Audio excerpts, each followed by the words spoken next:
Muito bem, senhoras e senhores, estamos de volta.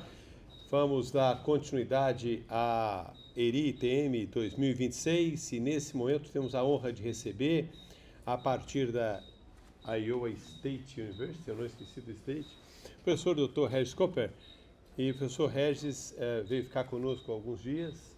De imediato nós queremos agradecer a atenção, a colaboração, a parceria, a simpatia, a amizade, né, Xará? Regis assistiu o jogo aí com a turma toda e muito obrigado, Regis, por ter vindo. E o Regis vai nessa manhã falar um pouquinho sobre construir pontes entre a interação imersiva e problemas reais. O tema está levemente diferente daquilo que a gente colocou no título, mas é o mesmo contexto, ficou melhor com essa apresentação que aqui está. Nossos sinceros agradecimentos ao professor Regis. Mais uma vez, seja muito bem-vindo. Uberlândia é tua casa e aqui, é claro, você tem que se sentir realmente como partícipe do GRVA. Muito obrigado, professor. Seja muito bem-vindo. Muito obrigado, professor Alexandre.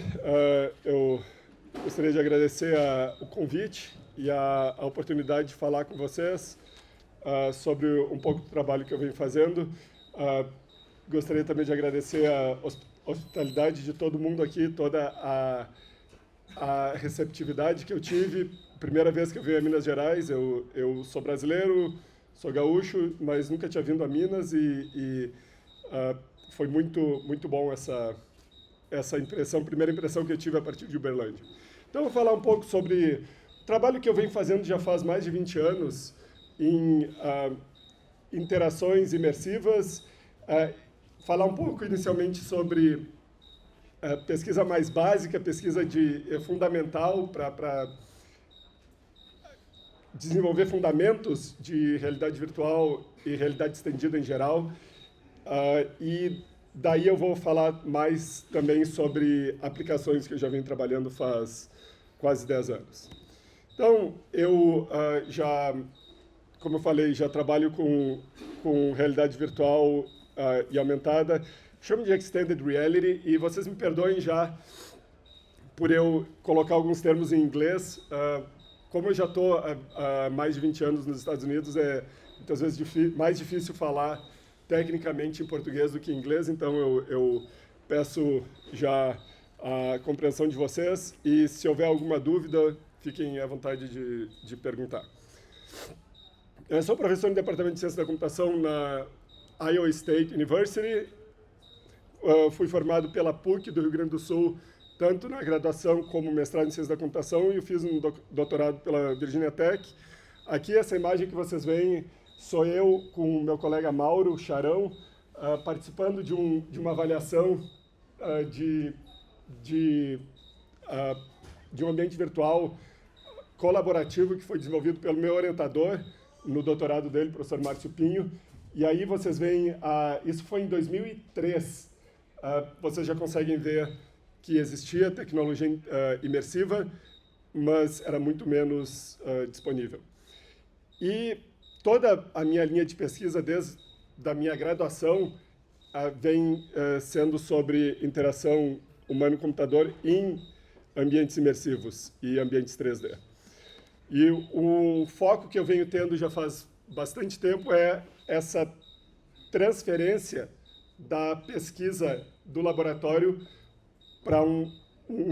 para que haja um impacto real. E nos últimos 10 anos, nós já vemos tendo tecnologias que permitem que a gente tenha um nível de consumo da realidade estendida que é muito bom, porque a gente consegue daí trazer aquilo que a gente já vem trabalhando há muito tempo na academia para aplicações no mundo real.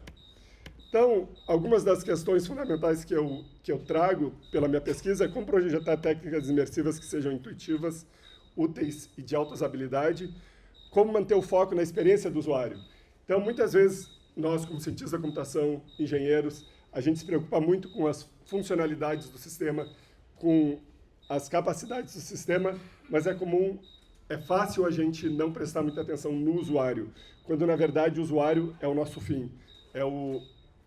Se a gente tem uma aplicação que tem todas as funcionalidades que a gente gostaria, mas elas estão escondidas, elas não são fáceis de usar, é um sistema que muito provavelmente não vai ter sucesso.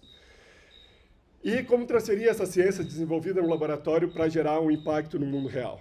Isso são questões que eu tenho bastante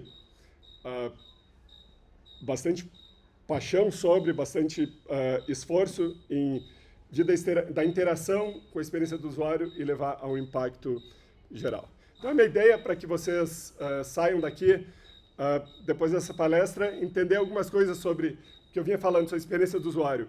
Realidade estendida não é só sobre a tecnologia, mas o valor real está na interação, no contexto, na avaliação rigorosa que a gente faz para que nós possamos trazer ferramentas que sejam realmente úteis e adicionem aos processos existentes, e não substituam, mas principalmente não compliquem mais a vida dos usuários. É importante que a gente trabalhe os fundamentos inicialmente para que nós tenhamos evidências científicas, que nós possamos dar suporte às técnicas e às aplicações que a gente desenvolva a partir de métodos sólidos, métodos em que a gente faça uma avaliação rigorosa daquilo que a gente está propondo. E, finalmente, uma coisa que eu venho trazendo já desde 2010, 2011, são colaborações interdisciplinares. E elas são muito importantes, principalmente quando a gente vai trazer o nosso conhecimento de ciência da computação, de realidade virtual, realidade aumentada, para aplicações reais. Nós não somos experts em aplicações reais. Nós somos experts em medicina, não somos experts em áreas de segurança pública, em áreas que possam fazer uso dessa tecnologia. Então, é importante que a gente desenvolva parcerias com profissionais dessas áreas para que nós possamos entender quais são as necessidades, quais são os requisitos desses usuários. Então, eu vou começar falando um pouco sobre essas pesquisas fundamentais que eu fiz ao longo da minha carreira em interação 3D imersiva. O primeiro trabalho que eu tive no âmbito de pós-graduação foi o desenvolvimento... Eu vou pegar uma aguinha aqui, porque vai ser importante para mim. O desenvolvimento de técnicas de navegação para ambientes virtuais multiscalares. O que é um ambiente virtual multiscalar? É um ambiente em que nós não operamos sempre no mesmo nível de escala. Nós podemos ir para uma escala inferior, como no caso vocês estão vendo aqui, se nós quisermos fazer uma inspeção dentro do corpo humano, ou podemos ir para escalas muito superiores, como planetas e galáxias. E existem algumas... esse trabalho eu desenvolvi em 2005, mas até hoje existem alguns desafios técnicos, por exemplo, como vocês podem ver aqui nessa imagem. Se vocês já estudaram computação gráfica, vocês sabem que existe o que chama o depth buffer, o buffer de profundidade, que é limitado. Então, como a gente faz para adaptar uma interface que a gente pode ir de uma escala de metros para uma escala de microns? Então, a gente tem que adaptar os planos de corte, né, do view frustum no ambiente multiscalar. Então, outras coisas que são importantes aqui, mais em relação à experiência do usuário, como o usuário pode saber onde ele está dentro enquanto ele está navegando entre esses níveis de escala. Então, nós temos são wayfinding aids, ou ajudas para que haja uma compreensão do espaço em que há. Então, o usuário aqui sabe, dentro da visualização dele, ele tem no lado direito ali uma miniatura do nível superior de escala, e do lado esquerdo uma miniatura do nível atual, e existe, não sei se dá para ver ali, mas tem um pequeno ponto ali que mostra you are here, você está aqui, dizendo onde o usuário está, para dar esse entendimento espacial para o usuário.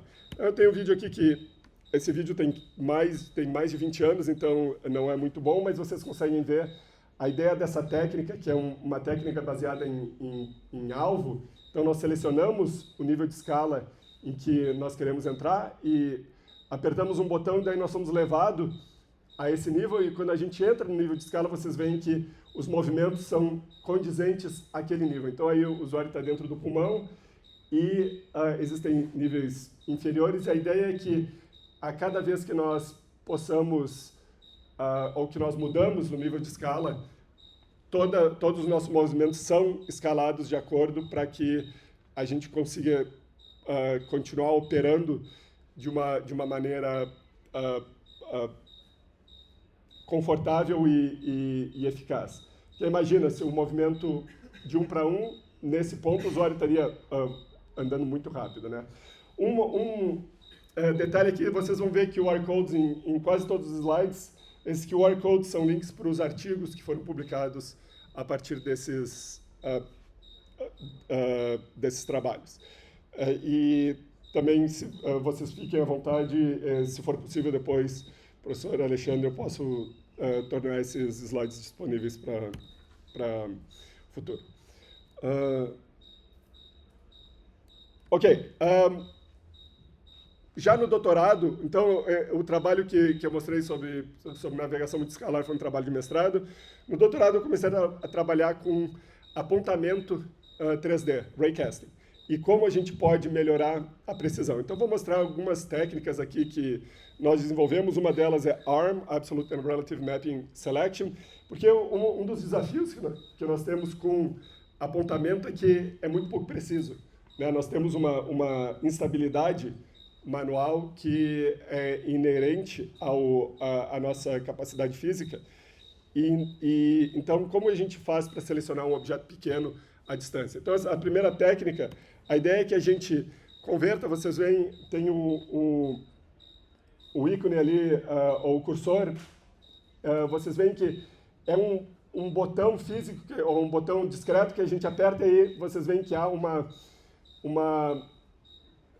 aumento muito grande na precisão. E um movimento grande que a gente chama de Control Display Ratio, a taxa do display para o controle fica muito alta, de forma que um movimento alto do cursor faz com que haja um movimento pequeno.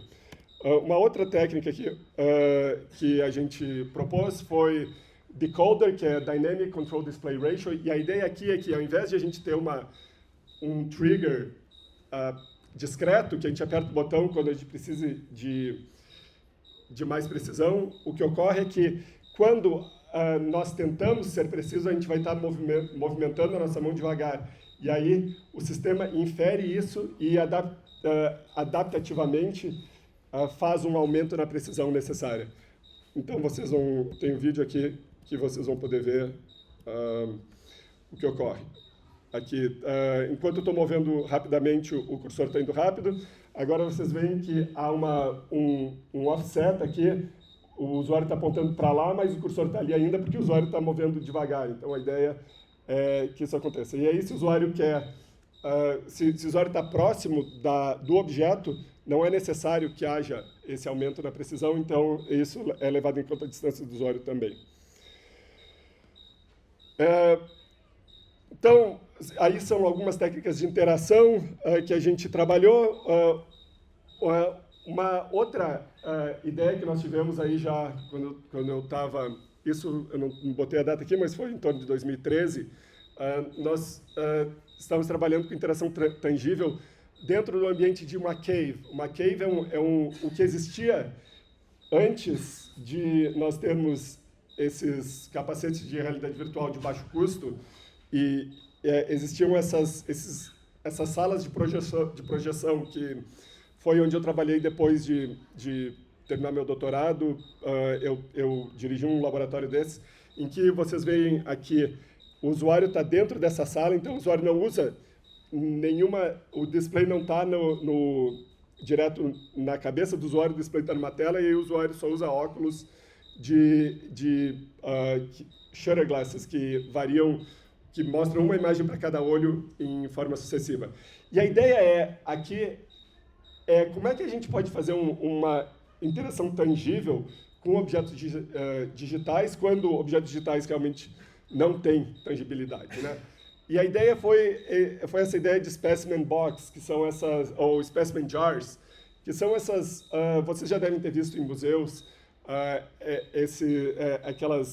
aqueles potes contendo formol com espécimes de sapos, ou seja o que for, que a gente consegue olhar e manipular o objeto sem tocar no objeto diretamente. A ideia foi essa. Então, o que a gente fez foi desenvolver uma caixa de acrílico e aí renderizar o objeto espacialmente dentro daquela caixa de acrílico, para que o usuário consiga mover ou manipular o objeto, mesmo que não consiga tocá-lo.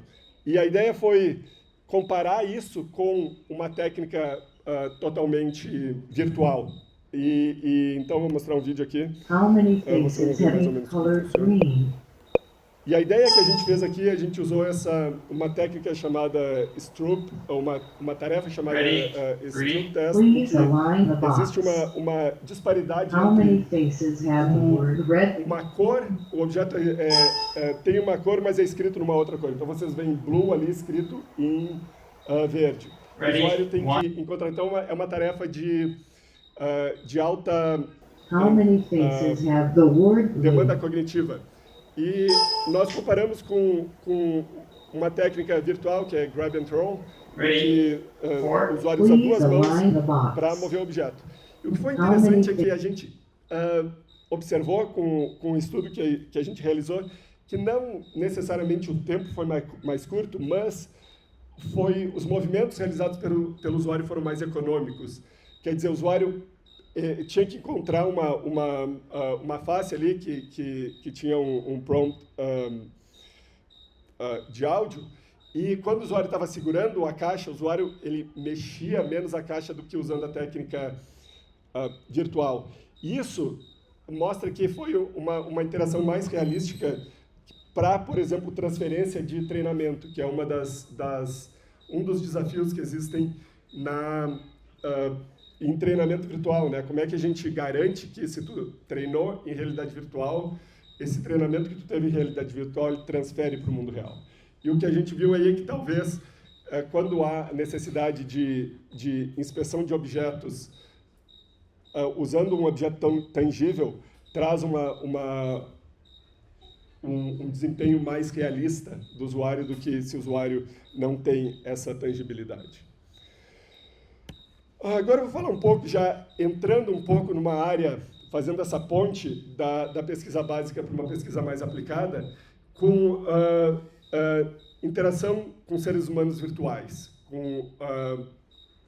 com agentes virtuais personificados ou incorporados, em que nós, no caso, isso eu trabalhei no meu pós-doutorado em torno de 2011, 2012, a ideia aqui que a gente estava querendo avaliar se a gente coloca uma fisicalidade nesse paciente virtual. Então, vocês veem aqui, o paciente é muito simples, né?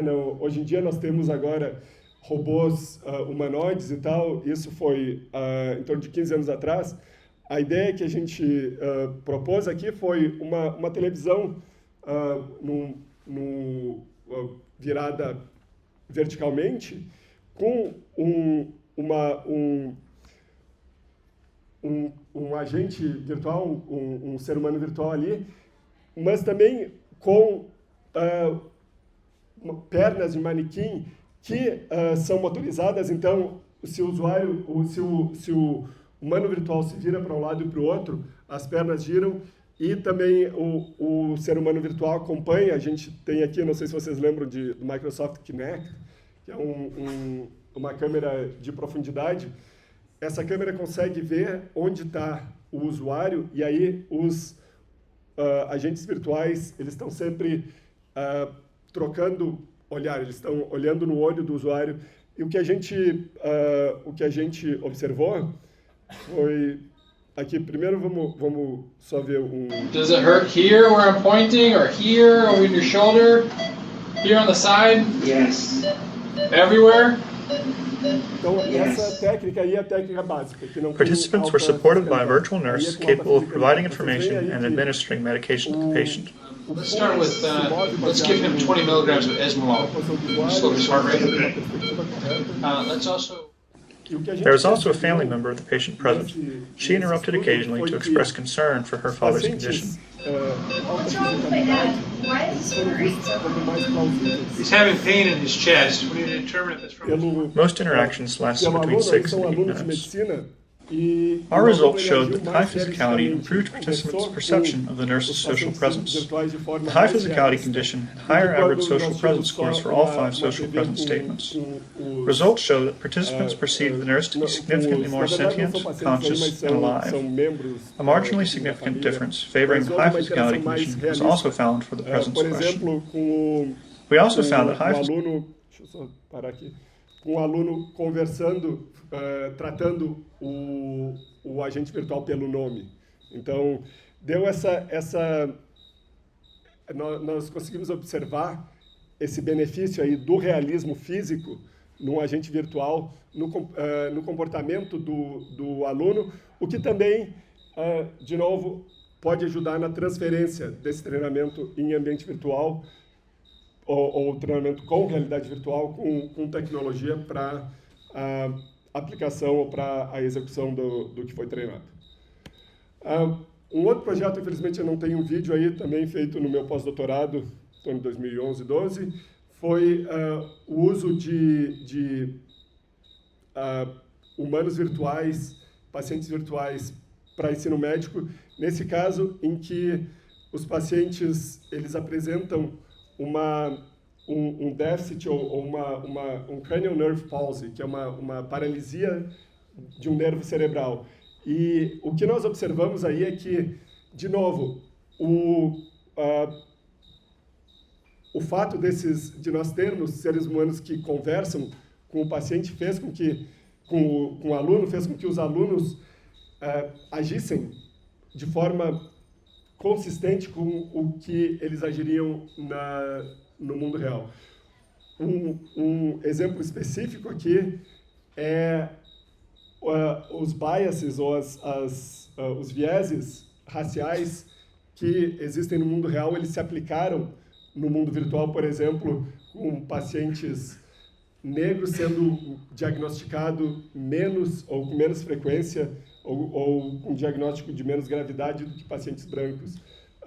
E isso, houve uma correlação de um teste de associação implícita, que é um teste comum realizado para esse tipo de viés, com o desempenho do aluno ou com o comportamento do aluno em relação ao paciente e ao diagnóstico.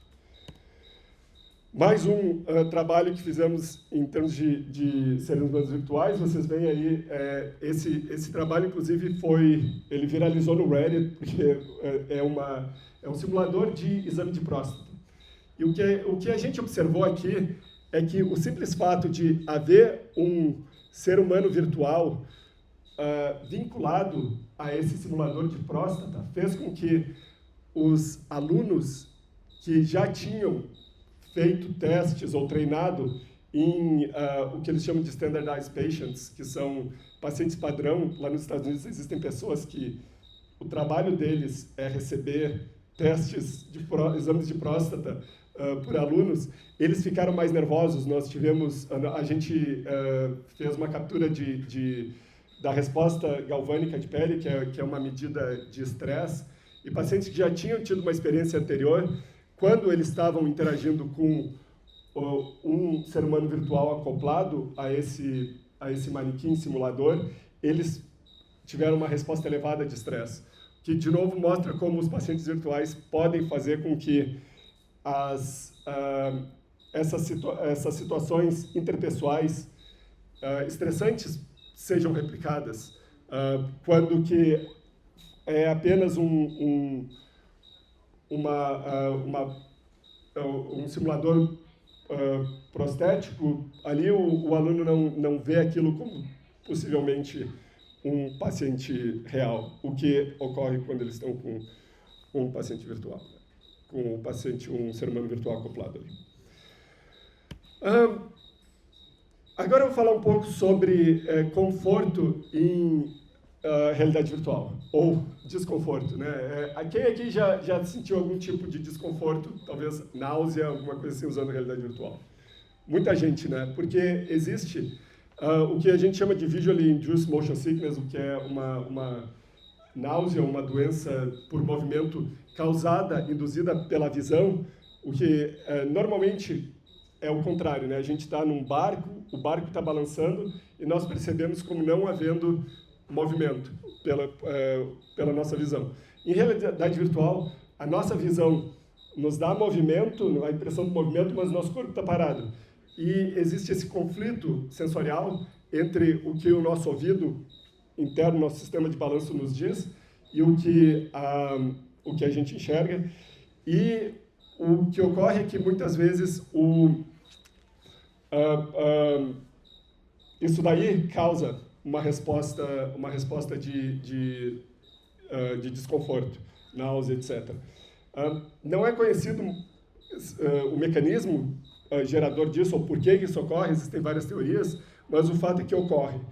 E então a gente desenvolveu, isso foi um aluno meu de doutorado, Zé Kuncal, que a gente desenvolveu uma técnica que usa rest frames, que rest frames são referências estáveis. Então, imagina uma jaula ou algo que tu move a tua cabeça e aquilo ali não se move. Isso dá a teoria é que isso dá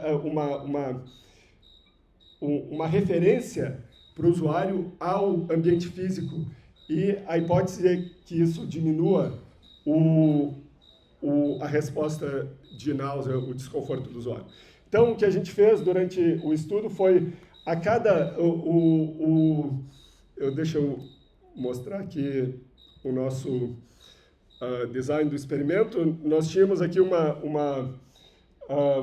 course, né, uma pista em que o usuário tinha que passar por 6 checkpoints, 6 arcos. Em cada vez que o usuário chegava nesse arco, vinha uma pergunta dizendo, em uma escala de 1 a 10, 10 sendo como tu estava quando tu chegou, como tu te sente agora. Ou o contrário, eu acho que é a escala de desconforto. Então, 10 sendo você não tem mais condições de continuar e o estudo tem que parar. E a gente avaliou participantes, ou usuários, com e sem o rest frame, e nós variamos a ordem. Então, nós tivemos metade dos usuários que vieram no primeiro dia e fizeram o experimento sem a ajuda dos rest frames, e a outra metade, e depois vieram e fizeram com, e vice-versa. E aqui foi o que a gente encontrou. Então, isso daqui é o grupo em que não houve rest frames na primeira vez, com a resposta de todos os usuários na primeira participação. Então, nós vemos que poucos usuários chegaram ao fim, muitos deles já tiveram que parar por conta do desconforto bem cedo, né? Eram 6 voltas no percurso, então um total de 36 waypoints. E a gente vê quando eles voltaram, um número muito maior de usuários chegaram ao fim. E a gente percebeu que a média, a gente percebeu que a partir do 3º ou 4º waypoint já tem uma diferença significativa no conforto dos usuários. E aí os usuários voltaram dias depois, porque quando a gente tem náusea, é uma coisa que persiste, a gente não consegue eliminar imediatamente. Então, nós fizemos esse estudo em 2 dias separados. Aqui é o outro grupo, o grupo que teve rest frames no primeiro dia e depois voltou sem rest frames. E houve algumas coisas muito interessantes. Primeiro, vocês veem que tem muito mais usuários que chegaram ao fim. Mas o que é mais interessante ainda é que os usuários, quando eles voltaram no outro dia e fizeram a tarefa no mesmo ambiente, eles não se sentiram desconfortáveis como o outro grupo que fez a primeira vez sem. Então, de fato, a gente tem até uma redução em média no desconforto quando eles voltaram, mas não há nenhuma diferença estatística entre o desconforto entre a primeira e a segunda sessão. Isso é um resultado muito interessante, porque ele nos diz que não apenas o uso do rest frames reduz o desconforto, mas também pode haver uma adaptabilidade ao ambiente virtual, de modo que, se uma vez tu passas no ambiente virtual sem, com a ajuda de REST Frames, com algo que vai reduzir o teu desconforto quando tu voltas, há alguma coisa que aconteceu que faz com que o teu desconforto não seja grande. Então, o que a gente percebeu é que realmente esses REST Frames reduzem o desconforto, mas, e além disso, tem essa adaptação. E um outro ponto é que, usando REST Frames, que tu consegue ver, ele tem ele faz uma certa obfuscação ou diminui a percepção, mas a técnica mais usada é a redução do campo de visão. Isso daí ele é menos invasivo. Tu ainda consegue ter uma visão periférica quando usa esse REST Frame. Ok, agora indo mais ainda para a área aplicada, aqui é um trabalho que a gente desenvolveu para usar a realidade aumentada para neurocirurgia, para aplicação, nesse caso, de um catéter, que é muito comum quando há um trauma craniano. O que ocorre é que existe uma hemorragia no cérebro, o ventrículo ele passa a produzir muito sangue, isso aumenta a pressão no cérebro, que faz com que que é o que realmente mata o paciente quando ele bate a cabeça. Tem muita pressão e essa pressão vai contra os neurônios e o paciente vem a óbito. Então, a ideia, o que ocorre é um catéter é inserido no ventrículo do paciente, só que isso é feito de uma forma cega. Quer dizer, muitas vezes o médico ele vai ter a imagem de tomografia do paciente, mas ele vai ali calcular onde deve ser, ele coloca, não chega no ventrículo, porque o sangue não está saindo, ele tem que retirar e colocar, e cada vez que faz isso, está perfurando massa encefálica. Então, a ideia desse projeto...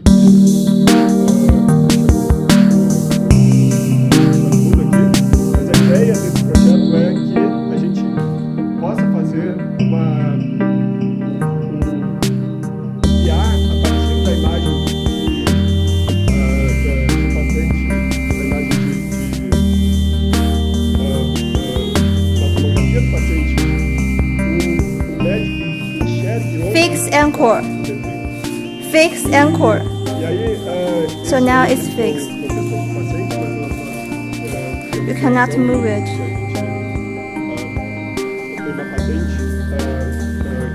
And now we'll keep tracking of this caster. As you see, there's a virtual caster here. And when you insert the caster through the Colchis point into the skull, you can see the virtual caster inside the brain. And when it touches the lateral ventricle, we'll get feedbacks. So in this way, we can easily track the orientation and position of the caster inside the brain.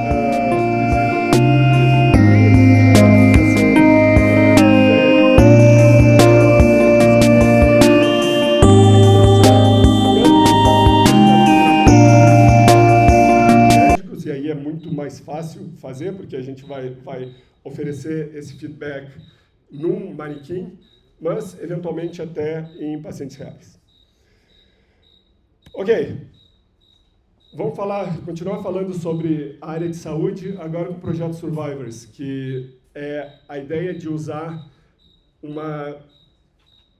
um ambiente de realidade aumentada de telepresença em que o médico especialista realize uma assistência, dê assistência a uma cirurgia que está sendo executada em um local remoto em que não haja essa especialidade. E esse projeto ele realmente é motivado por essa falta de cirurgiões especializados. Nós temos aí uma parceria com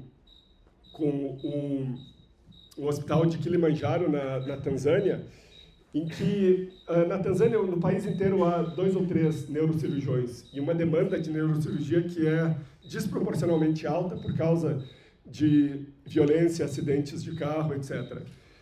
E teleoperação robótica é uma ideia cada vez mais viável, mas é de absoluto alto custo e para cirurgias abertas não é ainda viável como para cirurgias minimamente invasivas.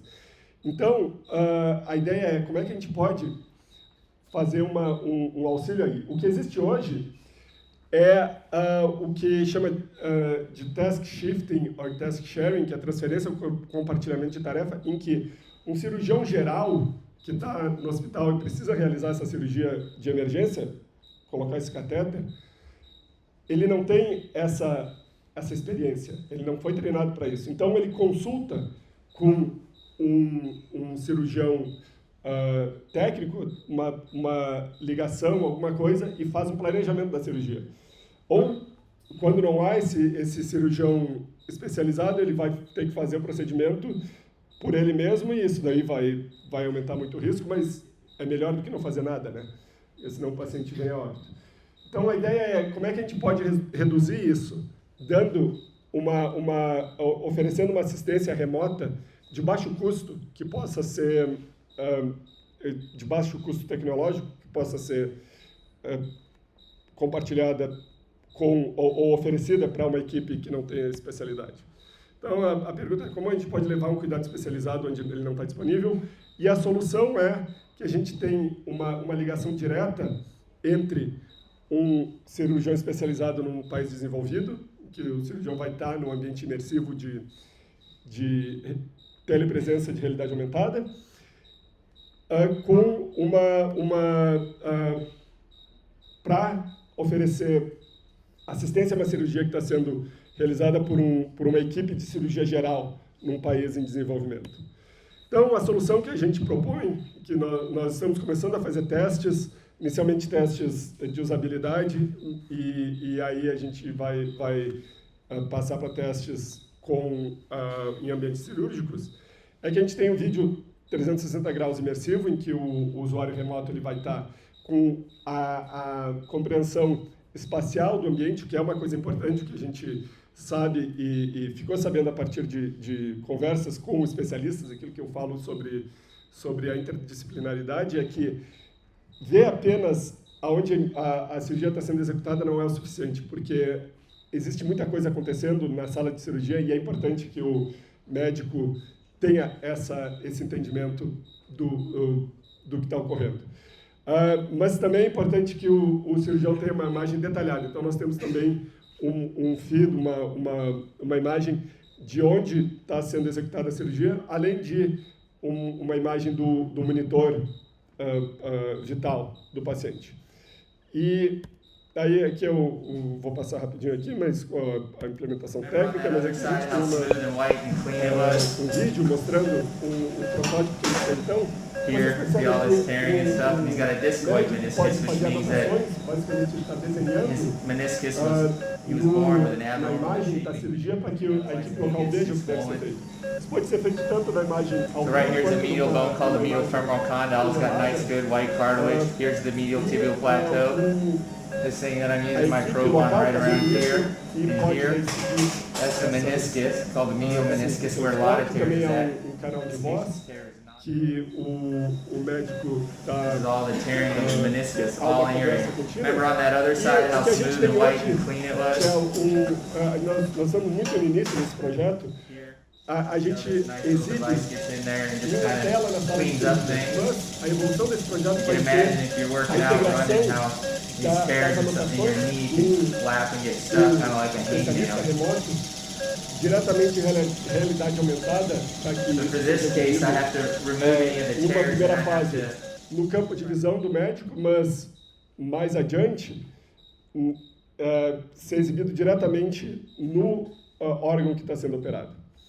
E esse projeto é muito legal porque ele tem um impacto direto e o que a gente fala é um low-hanging fruit. E tem o que existe hoje, porque muitas vezes a pergunta me fala sobre os riscos, o que pode acontecer se o especialista remoto, se cai a conexão. Bom, hoje não existe nada, então, na pior das hipóteses, vai voltar o que ocorre hoje. Então, é uma intervenção segura nesse aspecto, que a gente só tem a adicionar, não existe o risco de uma teleoperação, por exemplo, em que se cai a conexão pode haver um problema. Nesse caso é apenas uma orientação ao que deve ser feito. Ok, vamos falar agora sobre simulação e treinamento em situações críticas. Eu já venho trabalhando faz uns 8 ou 9 anos em realidade aumentada para a segurança pública. E o uso de interfaces de realidade aumentada para diminuir riscos e aumentar a eficiência de respostas, tanto de polícia, de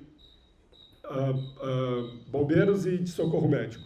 Então, um projeto que a gente desenvolveu, inicialmente usando uma simulação em realidade aumentada, uma simulação em realidade virtual para o treinamento médico. A ideia aqui é que a gente está replicando o procedimento de uma abordagem, não médico, uma abordagem policial, que é muito comum nos Estados Unidos, e o que a gente propõe é o que a gente chamou de plataforma Respond, é um acrônimo super grande, mas a ideia é que a gente tem um ator, que é um agente policial responsável por treinamento, que normalmente eles fazem esse tipo de treinamento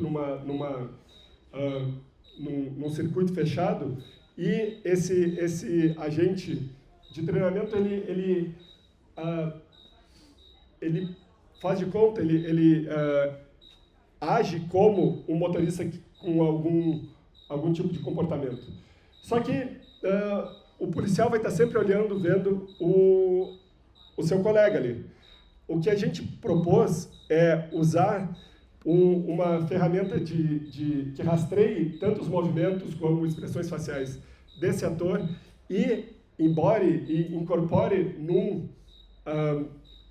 num ser humano virtual, para que o ator possa, daí, não apenas exibir o comportamento, mas ter a aparência física e até a voz, que a gente faz uma modulação de voz, de forma que um motorista que está sendo abordado tenha um comportamento e características físicas que são consistentes com o cenário que está sendo desenvolvido.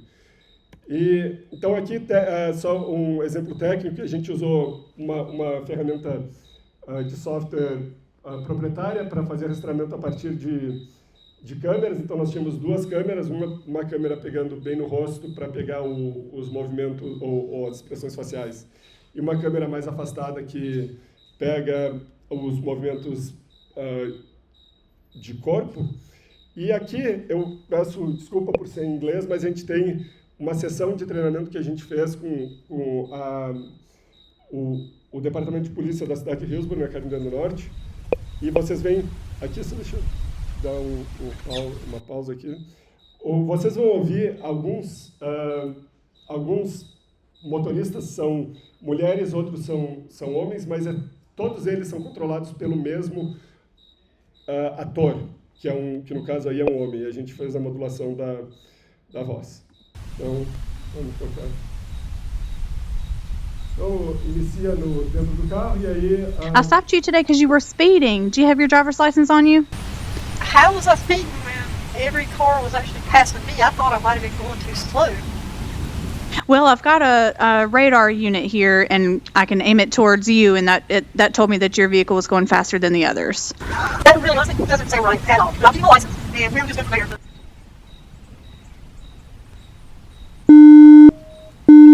Surely you have something better to do. Surely you have something better to do. Well, this was my plan for today, to find a vehicle that was speeding, so... You got it before I listen. Miss Fry, if you'll give me just a second, I've got some information that I need to look at, and I just need to quiet. Just a second. Miss Fry, hold tight 1 second. I'll be right back with you, okay? Hold on. Maybe earlier this morning. Okay. About how much have you had? It was a long time ago. Gotcha. Okay. Do you take any medication? Yeah. Okay. Well, would you be willing to do some testing outside the vehicle for me? Okay, perfect. I'm going to have you step out real quick. Aí a policial Finish your license back. o motorista sair e o cenário termina aí. Mas o que foi legal, deixa eu só mostrar aqui, esse foi o ambiente que a gente testou. Então, aí nós temos um policial que está usando fones com isolamento acústico e aqui é o ator que está fazendo está se comportando como motorista, que alguns motoristas vão ser mais agressivos, outros não, e a ideia realmente treinar o policial a não ficar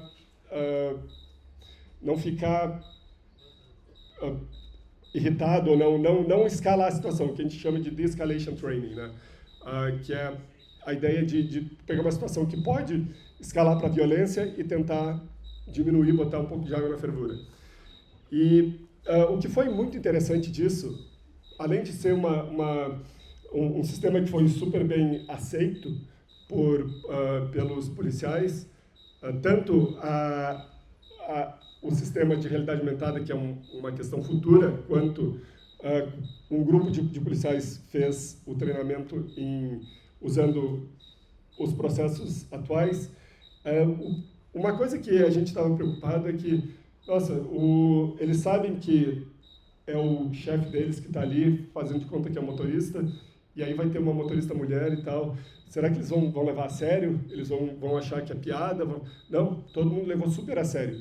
Isso é muito legal, porque mostra como, apesar de de ser claramente uma simulação que não é real existem algumas falhas, eventualmente, existe essa suspensão de incredulidade, suspension of disbelief.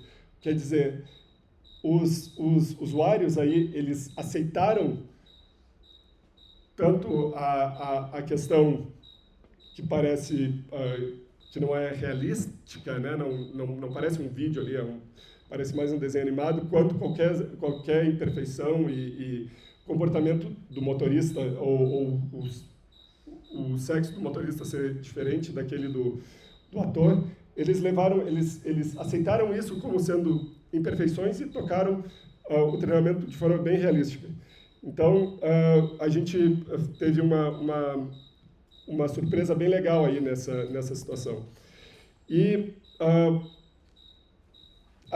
então, enfim, agora só mudando um pouco de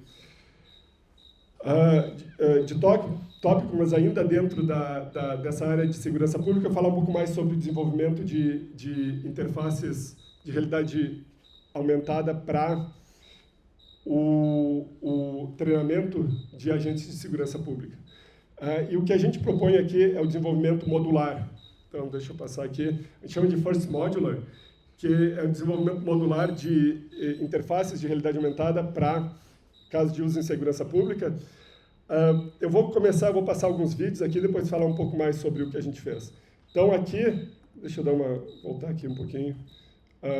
Esse primeiro vídeo aqui é a gente está usando o Magic Leap 2, que é uma ferramenta de realidade aumentada, um display de realidade aumentada muito bom. E é um protótipo inicial, então vocês veem que tem um marcador aqui, não é a placa, mas a ideia é para demonstrar o caso de uso. E a ferramenta First Modular a gente colocou em código aberto, então todo mundo pode usar, e ela é muito fácil de migrar entre dispositivos diferentes, MetaQuest, HTC Vive, HoloLens, Magic Leap, mas aqui é um exemplo usando Magic Leap. Então isso daqui é um vídeo direto vindo do Magic Leap. Então vocês veem aí, a gente tem esse display de realidade aumentada, que é parecido com aquele que a gente tinha simulado em realidade virtual.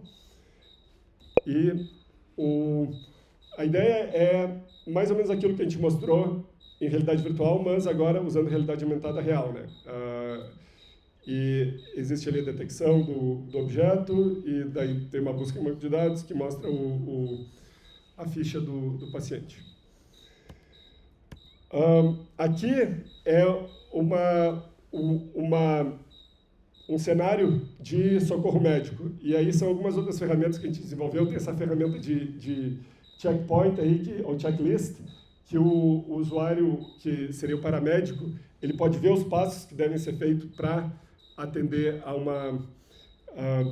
uma certa emergência médica. E aqui a gente tem também uma visualização em realidade aumentada do monitor do usuário. E, finalmente, aqui a gente tem uma ferramenta de resgate, de busca e resgate por bombeiros, que utiliza, que tem tem várias coisas aí que vocês estão vendo. Tem o display virtual, tem o monitor de oxigênio, tem um path guidance para onde está o paciente, e tudo isso, então, é claro que isso daqui é realidade aumentada real, mas a gente simulou o fogo e a fumaça. Então, claro que a gente não tinha condições de usar a real, então a gente simulou aquilo. A gente agora a gente desenvolveu esses cenários e agora a gente está avaliando, fazendo uma avaliação mais técnica para gerar evidências, aquilo que a gente estava falando antes. E esse aqui é um trabalho que está sendo, a gente está terminando um artigo para publicação e deixa eu iniciar todos aqui. O que a gente está olhando aqui é qual o efeito de diferentes ancoragens e posição do display virtual numa tarefa de uma tarefa dupla, em que o usuário tem que caminhar e executar uma atividade interativa de alta demanda cognitiva, que no caso é um jogo de memória que o usuário tem que fazer aqui. Então, vamos olhar aqui um exemplo do cenário.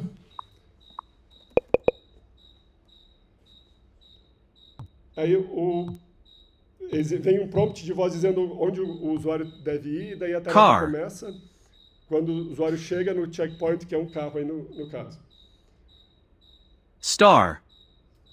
E aí vocês veem que o usuário tem que desviar desses obstáculos e replicar a sequência que foi dada.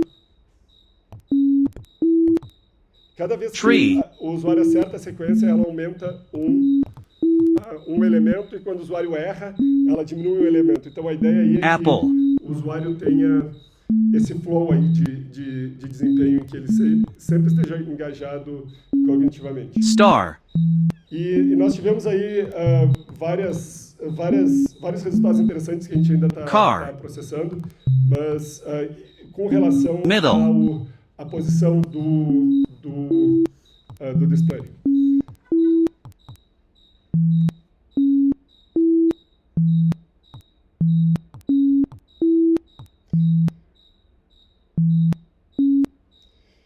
É isso aí. Então, antes de terminar, eu estou bem no tempo, mas foi bom que a gente começou mais cedo, porque daí podemos ter perguntas. Eu estou recrutando alunos de doutorado, tanto pleno quanto sanduíche, então eu encorajo cada um de vocês a aplicarem, se vocês tiverem interesse, entre em contato comigo em estudar fora. A gente tem um laboratório bem legal. Como vocês viram, a gente tem projeto de saúde, segurança, treinamento, questão mais básica. E agradeço a presença e a atenção de vocês, e caso haja qualquer pergunta, eu fico feliz em responder.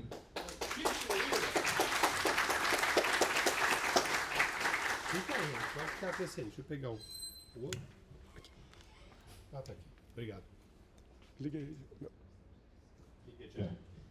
Vamos às perguntas? Eu tenho uma pergunta. Daniel, sim.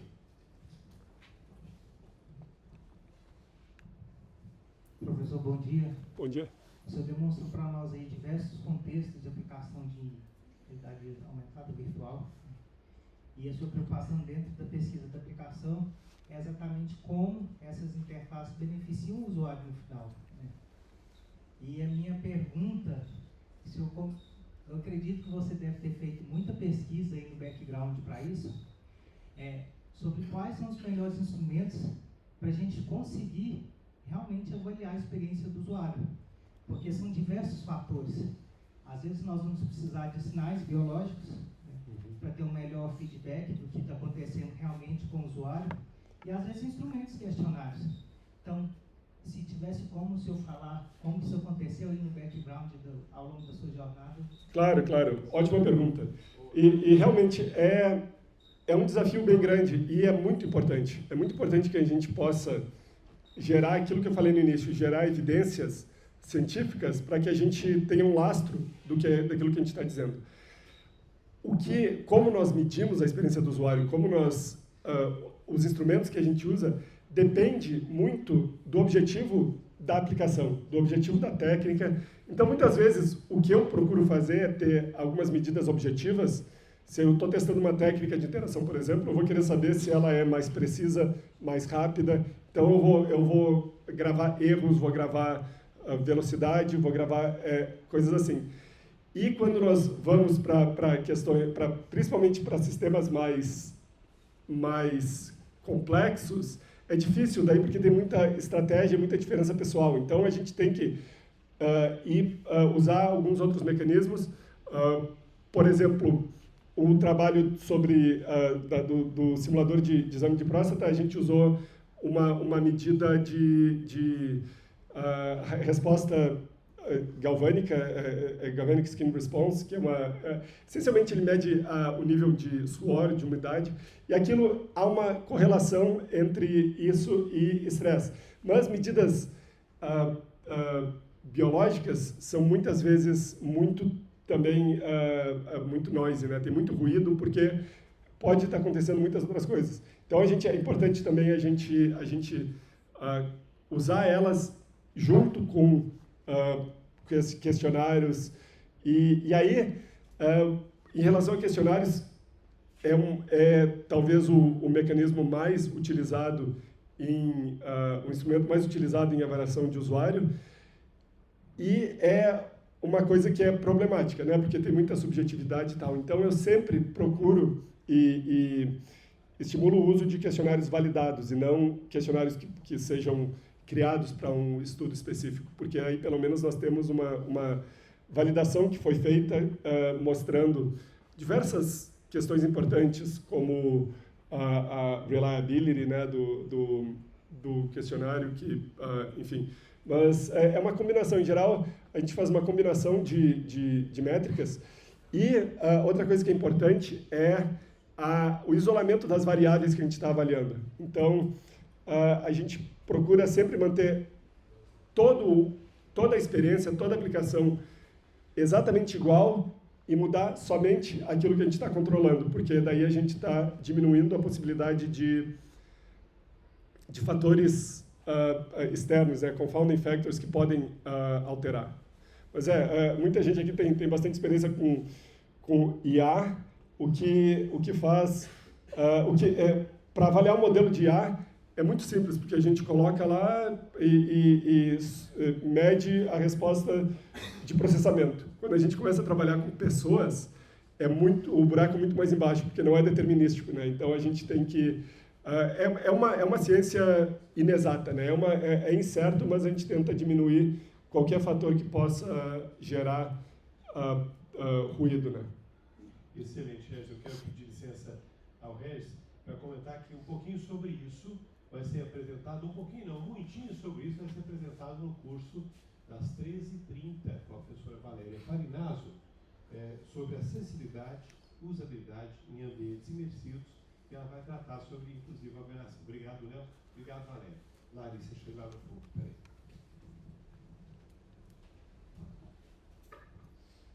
Peraí. Oi. Tá pegando? Tudo bom?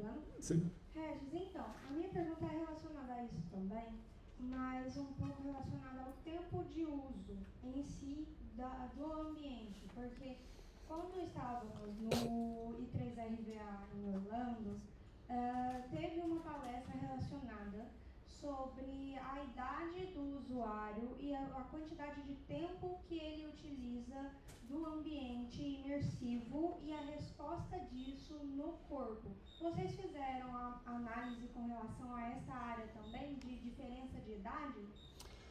Não, mas é uma questão bem importante, tanto a questão da idade quanto o tempo de exposição que o usuário fique no ambiente virtual. E é muito importante, eu não tenho muito trabalho nessa área, mas principalmente o uso dessas tecnologias imersivas com crianças é uma coisa que não tem muito conhecimento, não se tem muito conhecimento e é importante, né, para que se entenda. O que se sabe hoje é que a realidade virtual é muito parecida com o mundo real em termos da resposta do usuário. Então, o usuário pode muito rapidamente se adaptar ao ambiente virtual, que é uma coisa poderosa, mas ao mesmo tempo é uma coisa que tem que ser levada com cautela, né, para que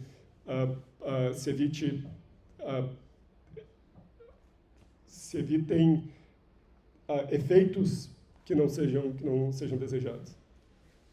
Bom dia, tudo bem? Bom dia. Como você mostrou o treinamento de interações na questão da segurança policial, existe alguma previsão ou alguma ideia também da utilização da realidade aumentada para poder fazer o treinamento de ocorrências em resgate de bombeiros em ambientes com fogo ou com algum desastre, como, por exemplo, um deslizamento ou uma queda de árvore? Porque eu acho que seria muito interessante utilização disso para treinar essas ocorrências. Certamente. Inclusive, um dos cenários que nós temos nesse projeto de segurança pública é exatamente o socorro ou busca e resgate em prédios em chama. E nós temos duas questões aí. Uma é o treinamento, que a gente pode utilizar a realidade virtual, realidade aumentada. No treinamento, eu tenho um colaborador, o Jason Gerald, que tem uma empresa, ele é da indústria, e eles, na verdade, têm uma solução para treinamento de bombeiros em realidade virtual, principalmente na questão de detecção de materiais nocivos. Mas outra coisa que eu acho que é muito legal e o que a gente vem trabalhando mais diretamente é na operação utilizando realidade aumentada. Nós não temos hoje capacetes de bombeiros com realidade aumentada integrada, mas é uma coisa que vai surgir. É algo que vai ser... inevitavelmente vai estar disponível, e o que a gente está fazendo agora é desenvolvendo a tecnologia, desenvolvendo as interfaces para que quando essa tecnologia de hardware robusta esteja disponível, já haja evidências sobre o tipo de interface que pode ser mais efetiva. Como, por exemplo, esse estudo que nós estamos fazendo agora sobre qual é a posição ideal do display de realidade aumentada para que, quando eu tenho que interagir com o display enquanto eu estou andando, seja qual é a configuração mais adequada, né? Esse tipo de... A gente não precisa ter a tecnologia na ponta disponível para fazer essas descobertas. Então, mas com certeza, eu acho que bombeiros podem ser uma das principais, porque não apenas a gente consegue, com realidade aumentada, colocar a informação de situational awareness, né, de conhecimento situacional para o bombeiro, mas também pode haver a possibilidade, existe a possibilidade dos bombeiros conseguirem ver seus pares, outras pessoas que estão dentro de um prédio e fazer uma coordenação já espacial. Eu consigo ver isso, a gente desenvolveu na nossa interface, que eu consigo ver se tem um outro bombeiro à distância que ele está de mim e onde ele está, quase como uma visão em raio-x, né? Isso é algo que tem um potencial bem legal para a segurança dos bombeiros. Também pode colocar, tu pode ter o centro de operações, em que daí a pessoa que está controlando do lado de fora coloca, tem alguém que está em apuros aqui, então já desenha ali um caminho que vai ser colocado para outros seguirem e tal. É bem legal. Professor, eu tenho uma. Se o senhor puder voltar um pouquinho naquele vídeo que o senhor apresentou, relacionado com a intervenção do sistema de RA, né, a distância, o uso lá daquele... na África, sim. Sim, estou pegando aqui. Boa. Só uma questão assim que me deixou... Aí, mais uma... Esse aqui ele já vai. Remember on that other side how smooth and white and clean it was? Here, see all this tearing and stuff, and he's got a discoid meniscus, which means that his meniscus he was born with an abnormal shaping meniscus, and otherwise the knee gets too swollen. So right here is a medial bone called the medial femoral condyle. It's got nice, good white cartilage. Here's the medial tibial plateau. This thing that I'm using my probe on right around here. And here, that's the meniscus, called the medial meniscus, where a lot of tears is at. É uma anotação direto na imagem de vídeo. This is all the tearing of the meniscus, all in your. Remember on that other side how smooth and white and clean it was?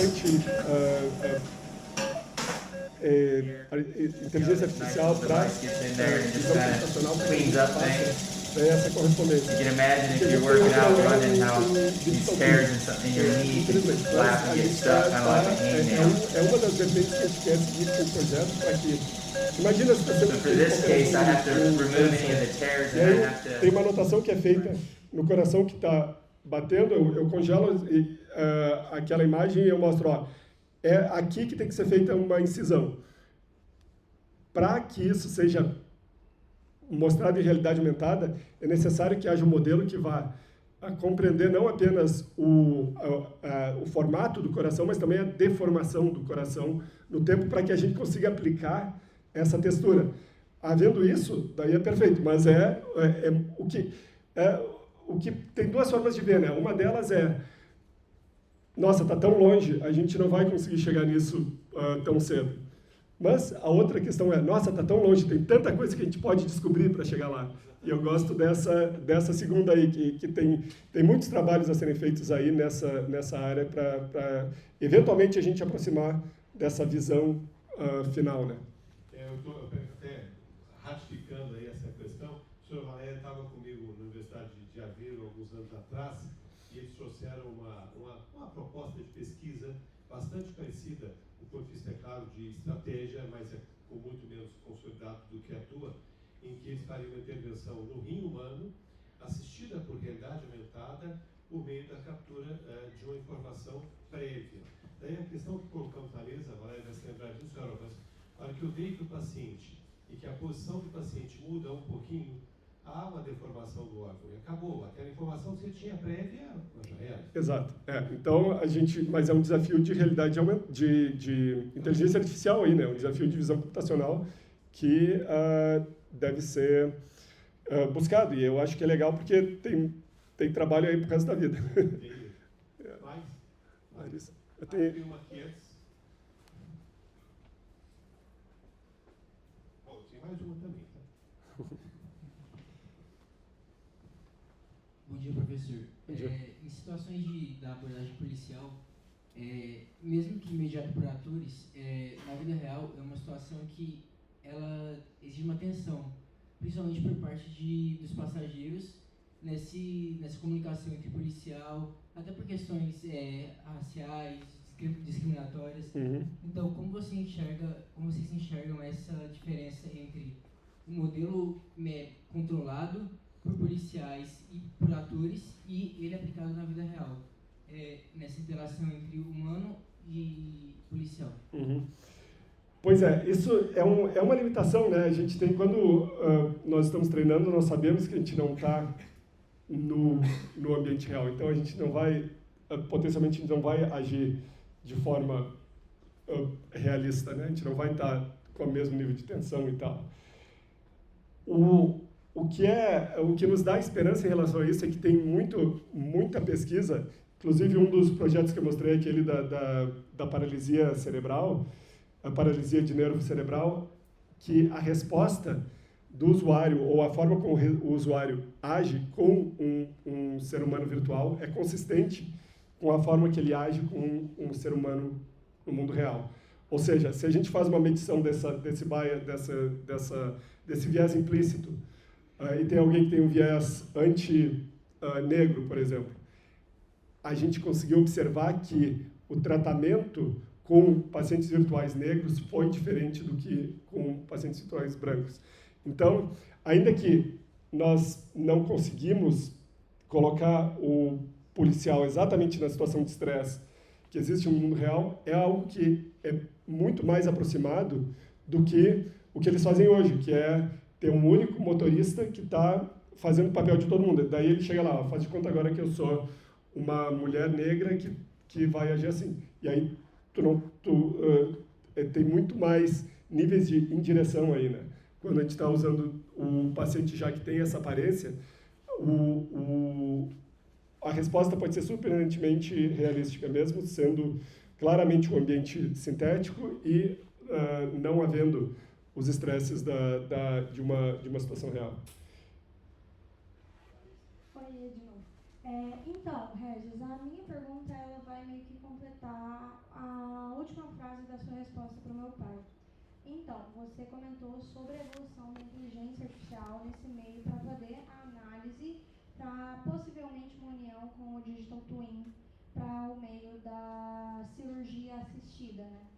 E aí a minha dúvida é, será que com uma inteligência artificial, por exemplo, a que o PewDiePie lançou, que é por meio da sua máquina e não enviada o dado para o terceiro, você não conseguiria fazer uma filmagem da cirurgia sendo realizada de um paciente e pegar isso como um dado para inserção de fornecimento de inteligência para esse algoritmo?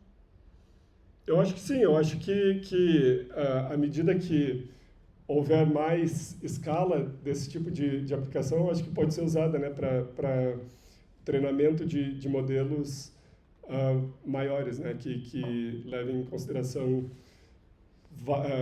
diferentes contextos. Eu acho que é um dos caminhos possíveis que pode ser buscados. Tem mais uma questão que eu queria voltar contigo.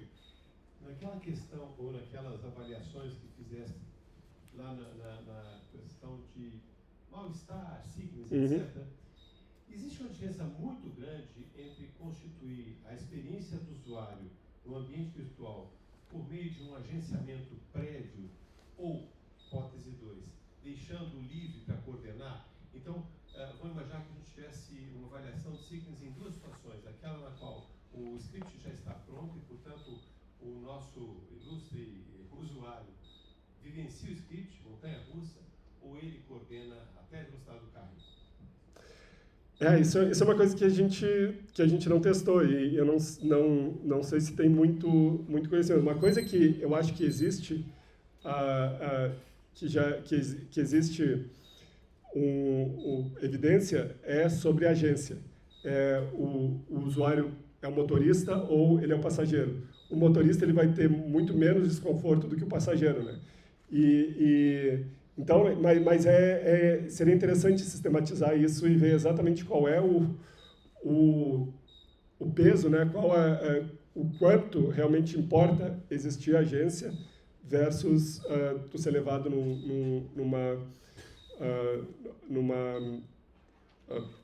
pelo caminho, né? Obrigado. Mais? Obrigado, professor, pela palestra, excelente.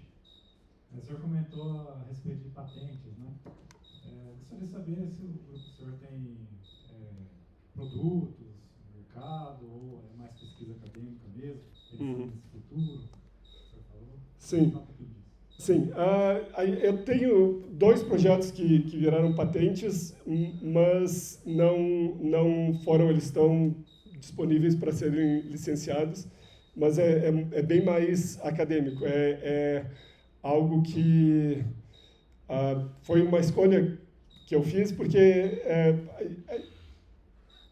existe essa possibilidade e eu acho que tem muitas pessoas que podem buscar, mas também eu acho que exige muita dedicação.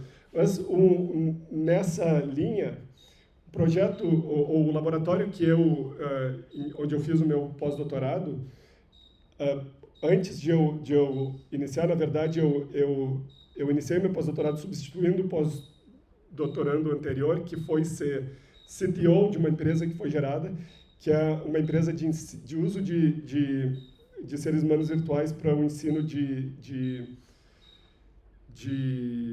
nursing, enfermagem.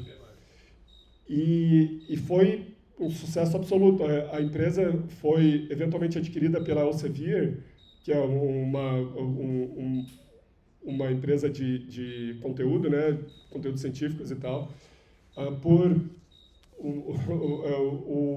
que eu sei são 9 figures, 9 dígitos, foi a aquisição. Então, existe essa possibilidade, mas é algo que o nosso laboratório, a gente se concentra mais na pesquisa por enquanto. Bom dia, professor. A Bom dia. minha pergunta é em relação ao tempo de experiência e ao tempo de uso da ferramenta. Nesses exemplos, vocês falaram da pessoa poder andar pelo ambiente, vocês levaram em consideração o tempo que eles demoraram? Porque se uma pessoa tem mais experiência, creio que ele tem menos enjoo. Ou vocês não levaram isso em consideração? Tu diz o tempo em termos de experiência prévia com realidade virtual ou o tempo nessa... os dois, tá. A gente coletou dados sobre experiência prévia e houve não teve nenhuma... assim, os grupos estavam balanceados, não existia um viés de grupo aí. Mas é uma coisa que a gente não investigou ativamente, a gente não controlou, a gente não pegou usuários novos e comparou com usuários antigos. Em termos do tempo de exposição, é o que a gente tem aqui, porque a velocidade era constante, e aí cada um dos W aqui é um waypoint. A gente vê o quanto cada um dos participantes durou na experiência e o nível de conforto que eles estavam em cada. Então, quem chegou ao fim aqui, essa pessoa estava desconfortável 8 de 10, mas chegou até o fim. Nesse caso, essa pessoa aqui já não aguentou mais a partir do quarto. Então, a gente conseguiu ver que a intervenção com REST Frame, com o auxílio, ela causou uma duração maior dentro do ambiente virtual com menos desconforto. Excelente. Bom, acho que nós vamos ter que parar por aqui, já são 12 horas. Eu gostaria de agradecer imensamente ao professor Regis Cooper, a quem cumprimentamos na manhã de hoje. Muito obrigado, professor. Muito obrigado. Altíssimo nível.